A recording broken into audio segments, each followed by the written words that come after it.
Hello, everyone. Welcome to the FinMeUp podcast and the very first episode of Stock Savvy, a series where we investigate an individual stock on the JSE.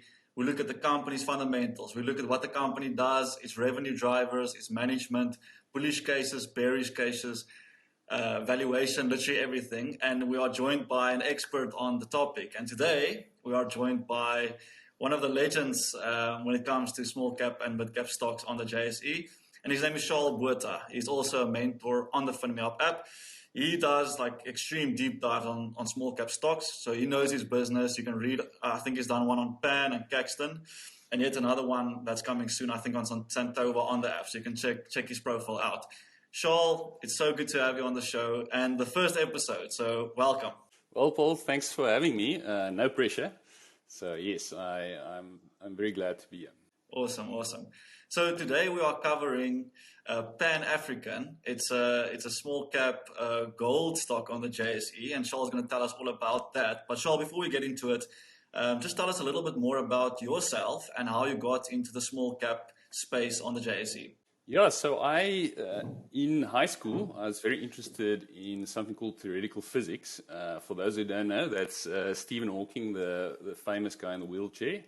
That's his baby, or he did that. And all through high school, I read on physics. I did a brief history of time. I really enjoyed it, and I did well. Then I got to university, and in the first year, I didn't do as well as what I thought. So I had a friend that was actually the daughter of the dean of the physics department. And so we became friends, and after the first test, she scored 109%. In those days, you had an extra question, and if you got that right, extra marks. And I scored 51. So then I realized mathematical physics. There are people that can do maths, and then there are people that can really do maths, and I wasn't one of them. And so I had to think, what now? And I've always liked the fundamental questions, so the why questions. I was that irritating little boy that asked why 5 times in a row. And so the next thing I did was philosophy, because philosophy is essentially exactly the same as physics, just from a different angle, asking the big why questions. Unfortunately, there's an old joke. I can tell it because I did a BA. There's the old joke about the difference between a BA and a bread, and that is that a bread can feed your family. So, although philosophy is it's still a big hobby of mine, and it really helps with investments, I had to find something that I could do where the same sorts of thought processes could actually make you money. And the beautiful thing is investments is exactly that. Investments is one of the few commercial things you can do where you make money just by thinking. It's the quality of your thinking. It's not how much stuff you do. So you can make 3-4 great decisions in your life and you'll be set. So it's not activity, it's more the quality of your decision making. So I started studying that, and the long and the short of that is that I thought carefully about where I could actually have a little bit of an edge. And I realized that, there are massive teams, Alan Gray, Coronation, all those guys. They're very smart, smarter than me and more resources. So I'm not going to beat them at their own game. So top 40 is not the JC top 40, is not a place where I often go. So I try and go where those big guys can't go or don't go because it's too small for them, and that's the small and mid caps on the JSE. It doesn't make sense for them to put their very expensive analysts on small companies where they can buy an entire company and it doesn't move the needle for them. Second reason is mathematics or mathematical. A small company can easily or more easily get bigger than a big one. So in other words, ShopRite with 4,000 odd stores to double or increase by 2% or 100%, another 4,000 stores can be difficult. While a Pan-African, for instance, can up the ounces produced from 200 to 400,000 relatively easy in comparison. And the third reason is it's usually simpler.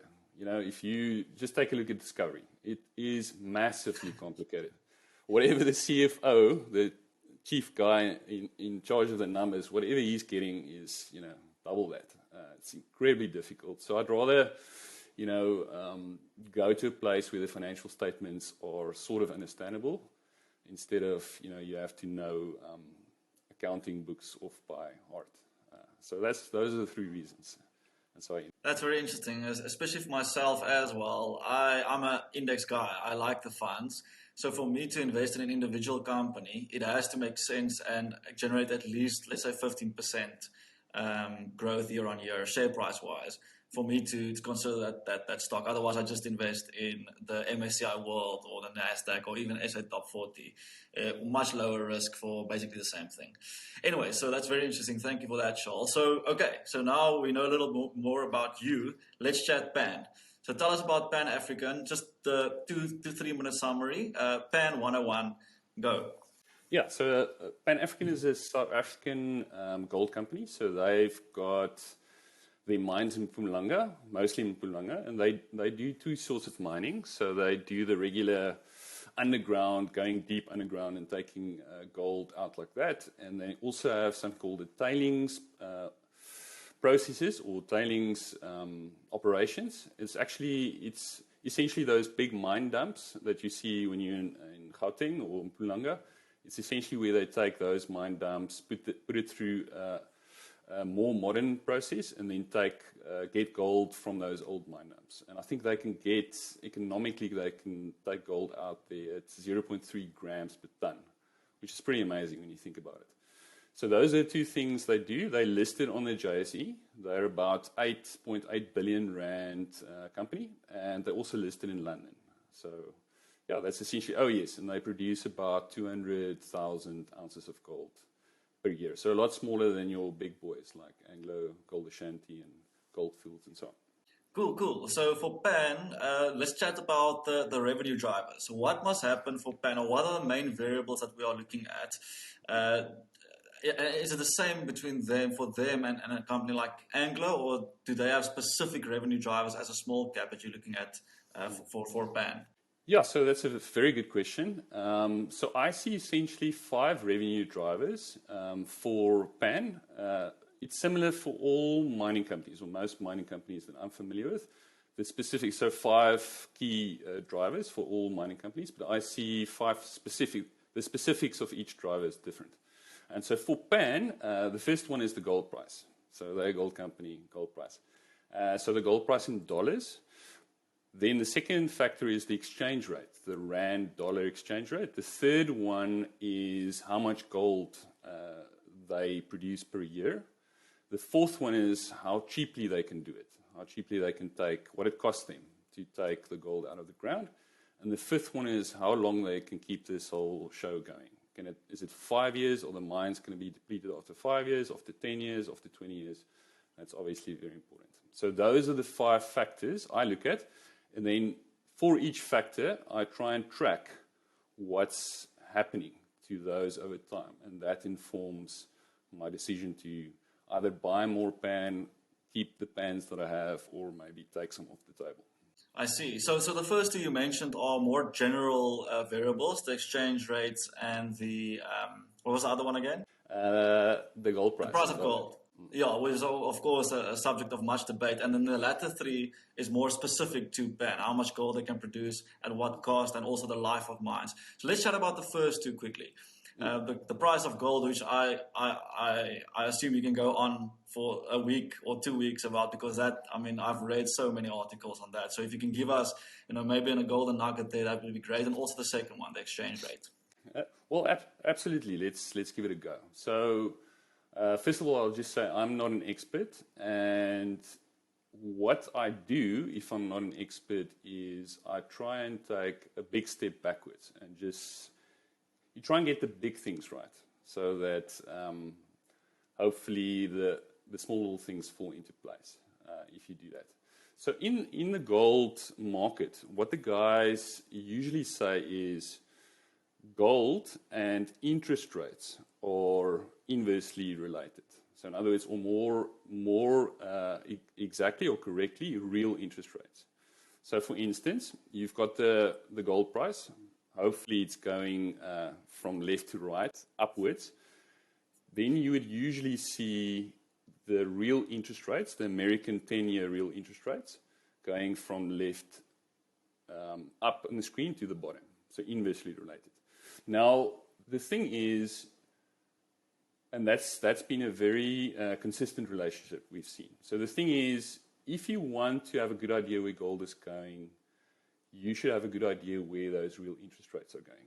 And the real interest rates is essentially the nominal interest rates, like what you would pay on your bond, your mortgage. That's a normal interest rate. And then you have inflation, and nominal rate minus inflation is essentially your real rate. And because it's the dollar gold price, it's the dollar real rate, or the US real rate. Okay, what influences that? Many things. But the long and short is expectations for inflation, unemployment, etc. So central banks. And the long and the short is it's incredibly difficult to analyze that and to see where it's going. So what I try and do with regards to the gold price and pan is I'm not saying the gold price is going there or the gold price is going there. I'm asking, if the gold price was this, what would pan be worth? So I changed the question to something that's easier to answer, in my opinion. Oh, yes. The exchange rate. Sorry about that. So the most important thing to realize here is that Pan is a South African company. So they get the rand price of gold. Now, this is crucial. So the dollar price of gold is one thing, but the rand price is another, because the rand price is essentially the gold price in dollars multiplied by the exchange rate. And we all know that the rand is quite volatile compared to the dollar. And we also know that the rand's, on average, depreciated against the dollar by about 5% over the last 20 years. So Pan-African makes revenue in rand, so it's the rand gold price, but then also they pay their costs in rand, which we'll get to now. So the rand gold price is the important one. And in fact, at the moment, the rand gold price is at an all-time record, the nominal rand gold price. Oh, wow. I didn't know that. So, okay, so let's say that the gold price itself, it will be pretty stable, right? It may go up a little bit, it may go down, but it's not going to go like, super into one direction. It's not going to go to 3,000 or 1,000. It's going to stay relatively close to where it is now, maybe increase over time. And the exchange rate is also something it's not going to go like, it's not going to hit the moon, or it's not going to, you know what I'm trying to say, like super into one direction. So those two, let's say, are fairly stable. And also I like the question that you're asking. I'm not saying it's going to go there. I'm saying if it goes there, assuming it goes there, what's going to happen then? But the latter three variables that you mentioned, I'm very interested about. So it's the you can tell us about that, and also where you think Pan is at the moment, given those three value drivers. Okay, so just quickly, well, hopefully the rand doesn't shoot up to 30, so we're assuming that, so hopefully. I just quickly want to go back to the first two and say where I think they are going. So my assumption is that gold will move back to its long-term average. Its 20-year average, its 40-year real average is something like $1,280 an ounce, which is obviously a lot less than its current $2,000+ plus. But having said that, I think for the first time since the early 1980s, the world is a lot more geopolitically fragile than it was. Remember in the 1980s, we had the end of the Cold War, or uncertainty regarding that. Then for about 35 years, we had things. We had the 9/11 and the Iraqi war, but there wasn't a massive sort of the world could end scenario. And we're having a lot more risk now with China and some countries in the East decoupling, sort of the region, China and their guys, and the US and their guys. And this has increased geopolitical risk, and this is one of the reasons why I think gold is trading where it is. Now, what I see the gold price maybe moving to something like 1,500 as its new normal, its new average. So it's a little bit above the old average, but it's less than this, because record prices make me nervous. So that's just it. But with regards, let's go back to, or let's move on to the three cost drivers. So the first one is how much gold do they produce? Okay, so they usually produce, in the last year or two, produced about 200,000 ounces per year. That's about think about 7 tons of gold.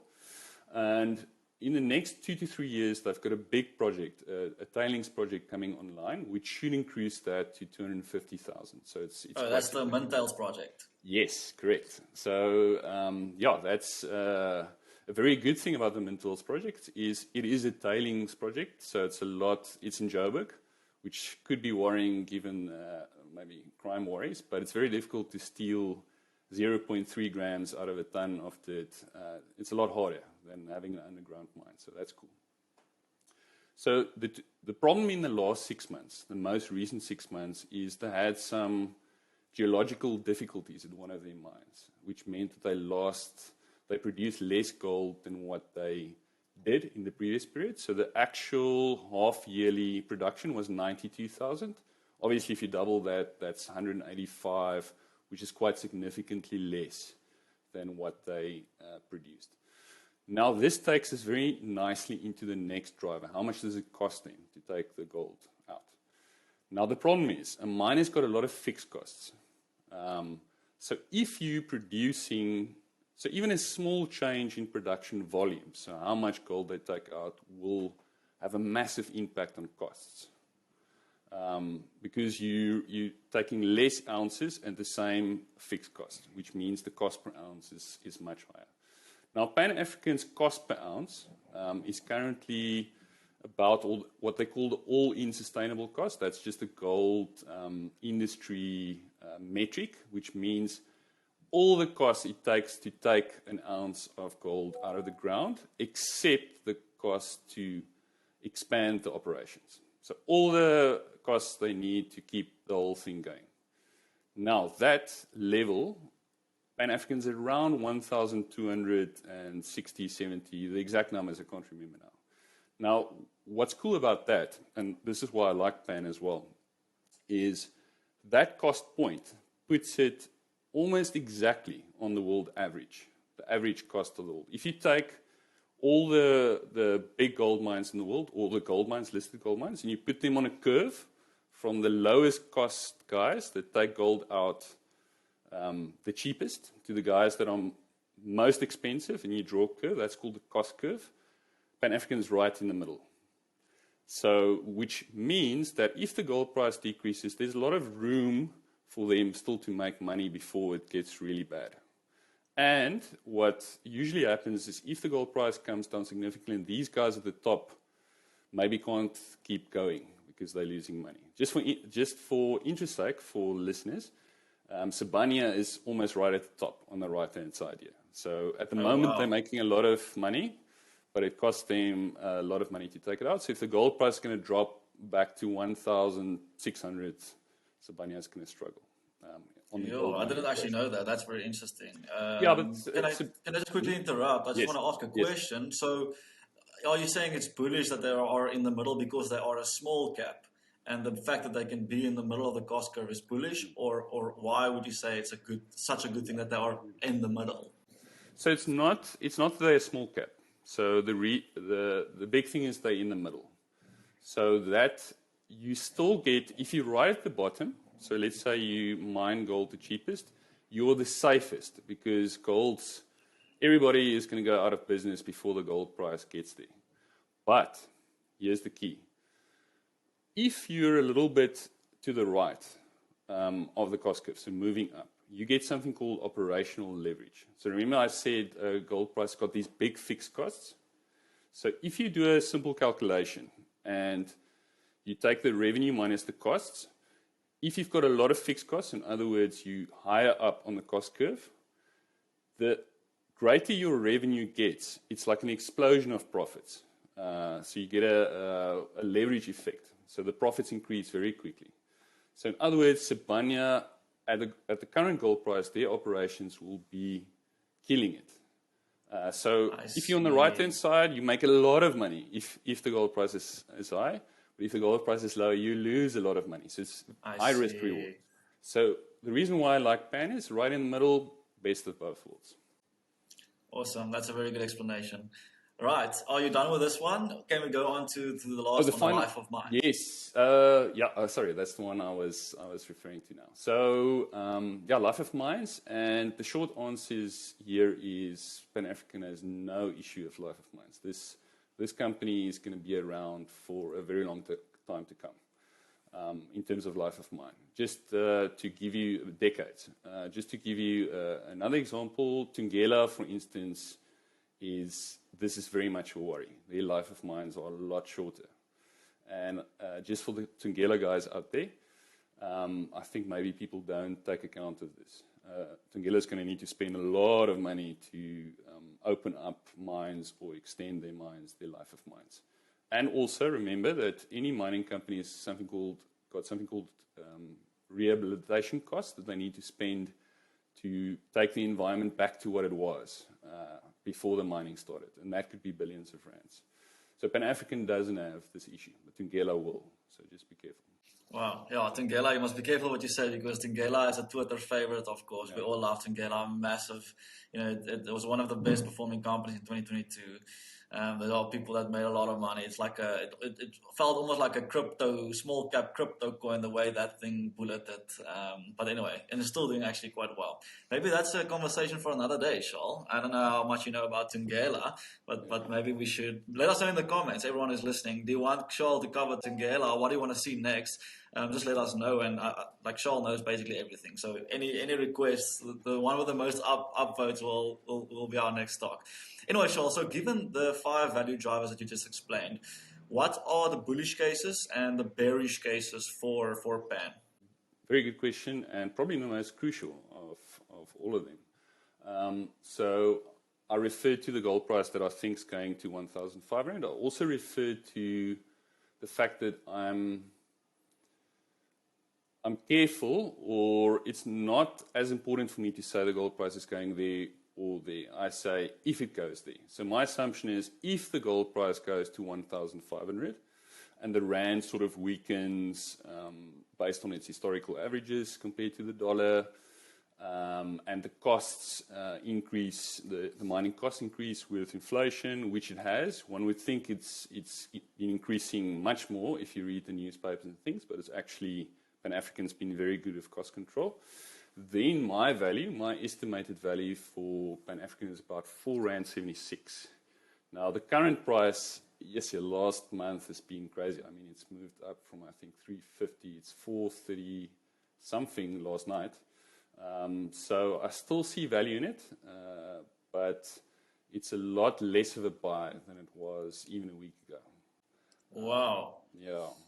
But Charl, just to defend yourself, you did write a very, very nice stock pick on Pan, giving it a proper buy signal. And this was about 3 months ago on the FinMeUp app, if I remember correctly. So for the peeps who did read your stock pick and actually acted on that, would have been very happy shareholders at the moment. Yeah, well, it was very short term, and I'm grateful for that. But yeah, in the short term, it's more luck than anything else. So I don't think I can take too much credit. But I didn't quite answer. You're a market mover, man. Claim it. No.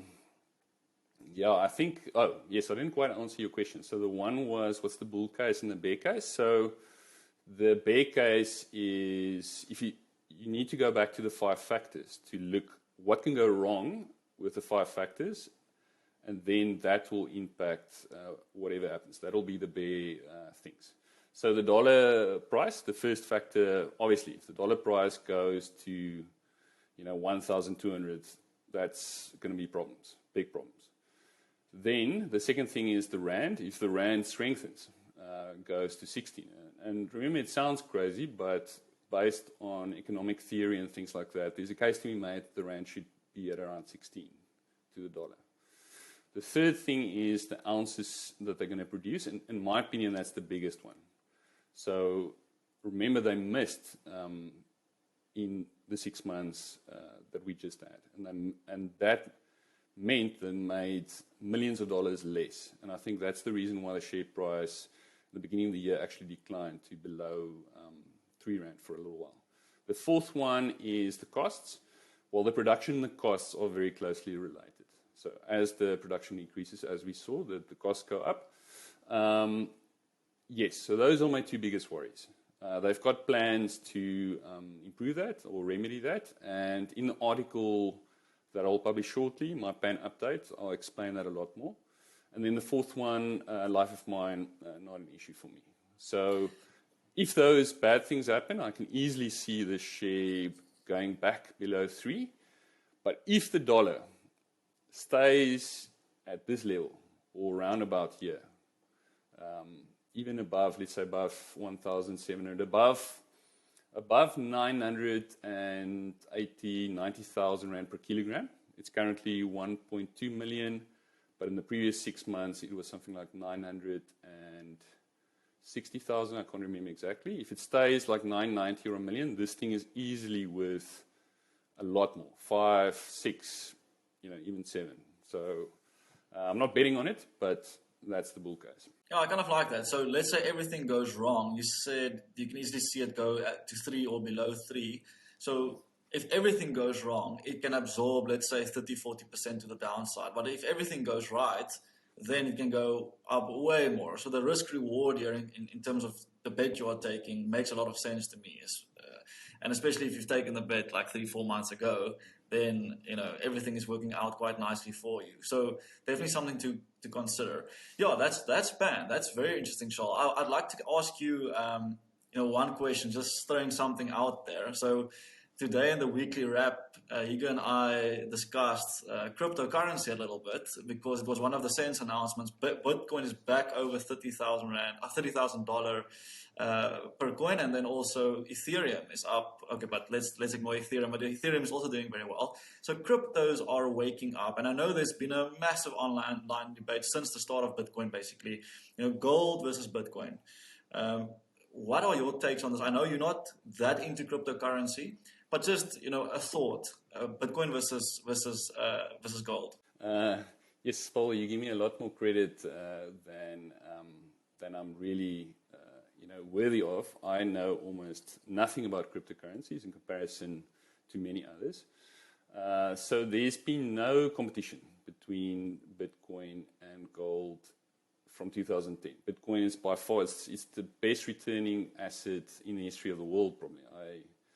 I mean, if you look at those numbers, it's just phenomenal. So the first thing I would say is just from, remember I said earlier, if you're not an expert in something, you don't have to have an opinion on everything. That's very important for people. People are so natural to have an opinion on everything. People ask you something and then this is your opinion. So one must be careful of that. The second thing is if you don't know a lot about something, just step way back and ask very simple questions. So the first question I'm asking about Bitcoin is how big is it now in terms of world assets? So the last time I heard it's something like $600 billion or $700 billion, the total market cap. Now, comparing that market cap to gold, I'm not sure what gold is. I think gold is about 10 trillion last time I checked. Something like 10 trillion. So, and then you take all the assets in the world, property is the biggest, I think. And then you say, but how much bigger can Bitcoin get in those terms? So can Bitcoin get as big as gold? And my initial thoughts is, I don't think so, because gold's got a much longer history. Well, that's actually a bad reason, because Bitcoin can build up a history as it goes, and it's not a history, it's not a reason for it not getting as big. So yes, it may get to those levels. But one thing about the maths is it's not going to do what it has done in the past. The mathematics is just against it. If it grows for the next 2 or 3 years at rates it has been, it will take over the world. So people that think this is going up another 50 times, I think that's very optimistic. Secondly, Bitcoin is a little bit, okay, yeah, I'm going to be controversial. We must have some fun. So I think everybody has their own Bitcoin story that they bought it, way back and they've retired, bought their own island, or they heard about it very early and didn't invest, and they're almost suicidal, or have been for a while. I'm one of those. I heard about Bitcoin, I think, when it was $70, And actually in philosophy class, so philosophy can't pay, but I didn't pay attention. Hey. My lecturer actually bought Bitcoin. So, JP, I don't think that's my professor. If you're listening, well done. Whoa, great He's stuff. sitting on his island with his personal Wi-Fi and assistant that's keeping him cool. What's the branches of that other tree? Yeah, and it's incredible. So, and then also you have many others that, think it's going to go to $1 million and they've lost money. They bought at 60 or whatever. So I don't know. But the question is, compare it to gold. I think what you will see in future, if I had to guess, is you'll see Bitcoin behave a bit more like gold. So in other words, not as big moves, not as down, a store of value, basically. A store of value. A store of value. The one reason why I would favor gold as a store of value is there I think the history is, there's more data points for that. But the fact that Bitcoin went up as big now may be suggestive that it is a store of value. Another thing could be that a lot of Chinese are taking their money out of China. There's a lot of money trapped in China, and the government there is very much on it, as we all know.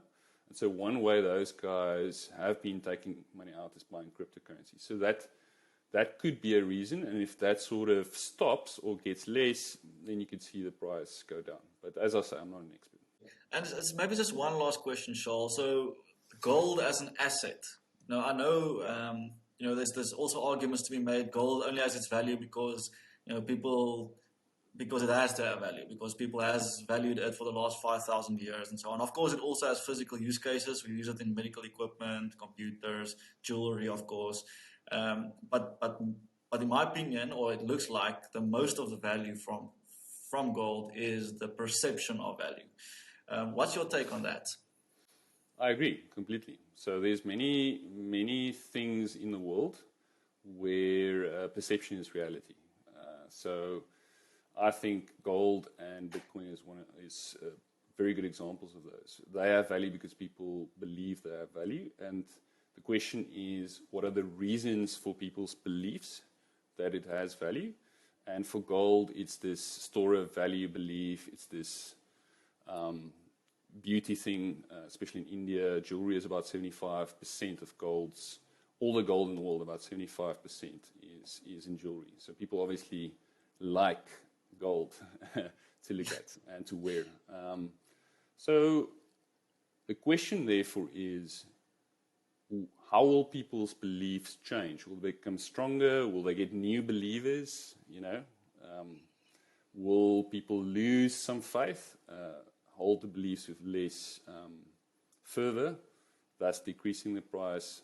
And that's very difficult. And actually there's asset managers and investors that try and track these perceptions or people's excitement, which is an indicator of their beliefs, or a proxy for it, by looking at newspapers, the amount of time there's words that are like, this is awesome, or this is great, or when you see the diamond eyes on Twitter for Bitcoin, this is quite exciting. And so there's ways of tracking it, and if you're better than others at doing that, you can actually make a lot of money on things that aren't traditional assets, that don't give you money back. So if you can spot the next thing where you think people will get really excited about this thing, but even if that thing doesn't generate any money, it generates other benefits, or people have other beliefs about it, you can do really well. What that next thing is, this time I'm going to pay a little bit more attention. ChatGPT at the moment, but unfortunately we could not invest in that. But I totally agree. Sentiment, and especially the current narrative, has made people a lot of money. But that's for the short term, obviously. Spot the trend, invest in the trend, get out. Anyway, Charl, this has been super insightful. Thank you so much for your time. We will definitely have you back on the show. And for the listeners and the viewers, thank you so much for your time. In the comments, please tell us what you want to see next, and like and subscribe. It really does go a long way in helping the channel grow. Thank you, Charl. Thank you, everyone, and have a lovely week. Thank you, Paul. It's been a lot of fun.